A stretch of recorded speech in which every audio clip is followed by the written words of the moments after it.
artikel itu terbitnya di jurnal mana, kemudian tema jurnal tersebut apa gitu ya Bapak ya. Iya.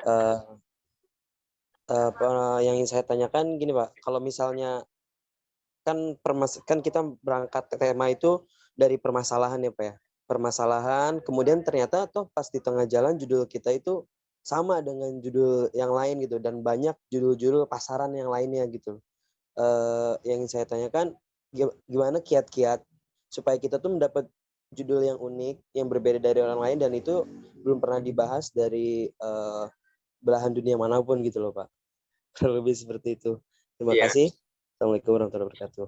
Waalaikumsalam warahmatullahi wabarakatuh. Ya, kalau terkait judul memang kalau kita menemukan yang unik ya berarti originalitasnya harus terjaga ya.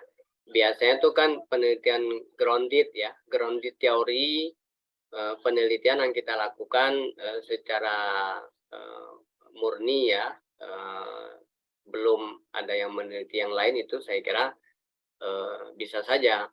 Tetapi kalau kebetulan misalnya judul yang kita ajukan memang juga banyak yang sudah digunakan oleh yang lain, nah tinggal fokus biasanya. Jadi dengan kita tahu judul yang begini sangat rame, nah fokus atau variabel, penggunaan variabelnya kita bisa rubah.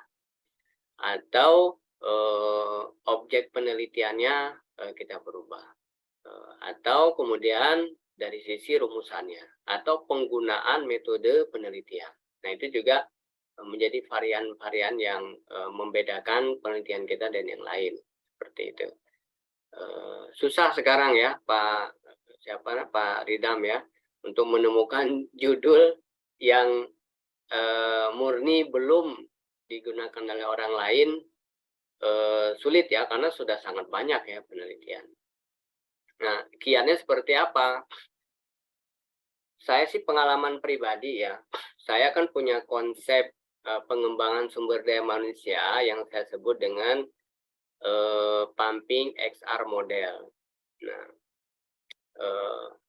ketika saya mencari di Google Scholar itu nggak ada ya sebelumnya. Sekarang kan banyak tulisan-tulisan saya saja dan beberapa orang yang anak bimbing saya atau yang dia tertarik penelitian itu sudah mulai muncul. Tapi dulu waktu jadi disertasi itu betul-betul murni ya, tidak ada yang menggunakan itu. Dan itu biasanya memang sesuatu yang lahir dari kita, ya, lahir dari kita kasih nama sendiri, ya, itu pasti jadi orisinal. Ya, kalau nama itu sudah nama universal ya pasti kemudian ini, misalnya metode pendidikan temuan kita apa? Ya, itu pasti begitu kita masukkan ke Google Scholar dia menjadi unik, dia tidak ada. Nah, kalau kita mampu merancang itu disebut grounded theory itu ya. Grounded theory itu yang dia sumbernya memang masih originalitas dari si peneliti ya. Oke, kemudian ada lagi siapa nih? Pak Frandani masih ingin bertanya? Terima kasih Prof atas waktunya. Ada 3 pertanyaan ini, tapi singkat-singkat aja. Yang pertama, boleh nggak kita itu submit artikel di jurnal yang berbeda? Misalnya 2 atau 3 gitu. Artikel yang sama? Iya.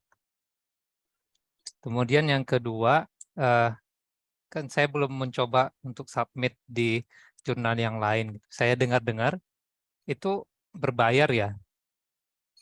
Nah, itu yang ketiga, saya nggak tahu jurnal yang bahasa Arab itu yang secara internasional apakah ada atau tidak? Itu aja pertanyaannya. Oke, yang pertama, kalau kita punya artikel yang sama mensubmit di beberapa jurnal, itu boleh. Boleh dalam arti bahasa autor ya. Kalau bahasa saya sebagai pengelola jurnal, pasti saya merasa tersinggung, gitu. Karena kita lebih ingin coba-coba. Tapi dalam bahasa autor boleh. Yang nggak boleh adalah yang artinya resikonya tinggi, Pak. Begitu jurnal kita di artikel kita di jurnal A diterima, nah, kita kan harus membatalkan di jurnal B dan C. Ya, kalau Bapak tidak batalkan, begitu dia juga misalnya terbit, akan terjadi duplikasi, terjadi save plagiat, ya. Karena pengindeknya kan lembaga yang sama. Google mengindeks jurnal ini, Google juga mengindeks jurnal yang lain dengan tulisan yang sama. Terjadilah save plagiat 100% gitu ya. Nah, nanti Bapak akan bermasalah dalam hal kalau misalnya di tes plagiatnya tinggi, walaupun itu sendiri. Itu resikonya. Saya juga ada menemukan Pak artikel saya tarik ya Pak. Nah, itu karena dia sudah dimuat oleh jurnal yang lain gitu ini. Jadi silakan kalau misalnya dimuat di jurnal tertentu, silakan ditarik. Tapi kalau misalnya kebetulan 2 jurnal memuat, begitu kita tarik pasti bermasalah. Nama kita di blacklist di jurnal itu kan, nggak akan diterima lagi nanti tulisan kita. Resikonya itu ininya. Yang jelas ketika publish tetap harus 1, ya. Itu yang menjadi catatan. Kemudian yang kedua, ya memang ada jurnal yang berbayar. Jurnal berbayar itu biasanya adalah jurnal yang dikelola secara independen, ya. Jurnal ini kan relawan, ya. Dia tidak terstruktur dalam struktur perguruan tinggi, tapi sudah mulai ada beberapa perguruan tinggi yang menganggap ini penting sehingga si pengelola jurnal itu dia mendapatkan tunjangan untuk mengelola jurnal sehingga dia tidak berbayar, ya, semua free. Nah, biasanya berbayar tidak berbayar tergantung dari ininya. Kalau misalnya jurnal itu dilepas sebagai relawan independen, dia pasti berbayar. Tetapi dia tidak bisa menentukan seenak harganya karena sudah ada plafon tuh, misalnya kayak saya tadi di OAJ kan tercatat tuh 800.000. Nah, biasanya jurnal Sinta 3 itu plafonnya antara 750 sampai 900 ya ininya. Jadi nggak bisa juga besar ininya. Digunakan untuk apa? Ya digunakan untuk para editor dan para reviewer.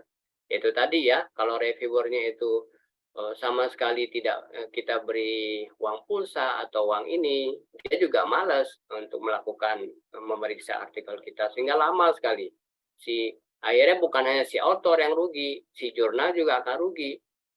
Ya, pihak pengelola jurnal rugi kenapa? Karena nggak bisa terbit tepat waktu. Ya, kalau nggak bisa terbit tepat waktu pada saat kita melakukan akreditasi akan bermasalah akreditasinya, bisa turun. Dari yang sudah akreditasi 3 bisa jadi 4. Nah, itu kan akan problem. Kalau sudah turun, problem lagi nanti ke prodi. Pada saat akreditasi prodi juga akan bermasalah karena jurnalnya berantakan gitu. Itu akan berimbas terus gitu ya. Kemudian ada nggak jurnal berbahasa Arab? Ada, karena memang bahasa internasional diakui kan ada 4 ya. Inggris, Arab, Cina, satu lagi apa ya? Ya intinya kalau yang sudah bahasa internasional dia pasti ada jurnalnya ya. Di search saja di Google ya. Kalau laptopnya sudah ada in Arabic ya, kan pakai itu langsung muncul biasanya ya ininya. Oke, itu Pak siapa Pak Randani ya. Baik, sudah tidak ada ya yang bertanya ya. Jadi insya Allah nanti 2 materi setelah ini, materi inti ya yang di tengah-tengah, bagaimana Bapak dan Ibu menulis, gitu kan? Nanti oleh Pak Dr. Rudi Hartono akan menjelaskan bagaimana menulis artikel. Beliau sangat pengalaman ya terkait dengan penulisan artikel. Dan banyak sekali artikelnya dimuat di Scopus.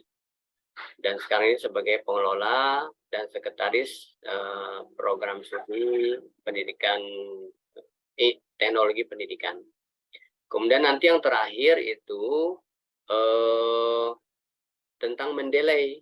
Mendeley ini teknis, tapi kalau nggak bisa juga bisa berhari-hari itu jurnal kita nggak bisa kita apa-apakan karena tidak disitasi. Saya yang paling banyak meminta revisi itu di Mendeley ya, silakan artikelnya belum di Mendeley ya. Kalau dia tidak memendeley juga kemudian dikasih waktu berapa hari nggak selesai ya di reject artikelnya gitu. Ya nanti oleh Pak Bahrum, saya kira ini juga alumni MPAI akan diajarkan Bapak Ibu sekalian.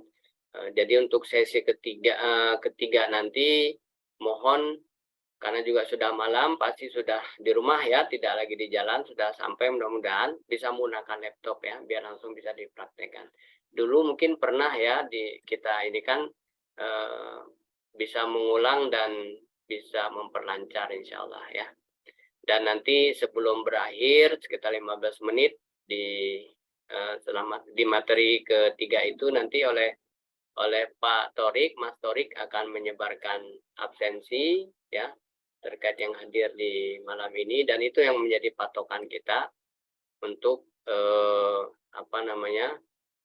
bimbingan secara personal untuk mentoring dan coaching yang bisa kita layani nanti.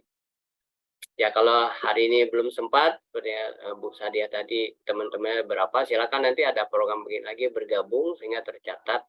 Kalau lagi berkunjung ke UPT, namanya sudah ada di sana. Baik, demikian Bapak Ibu sekalian, kita break ya sampai nanti ketemu lagi di ruang Zoom ini pukul 19. Ya, nanti langsung bersama dengan Dr. Rudi Hartono.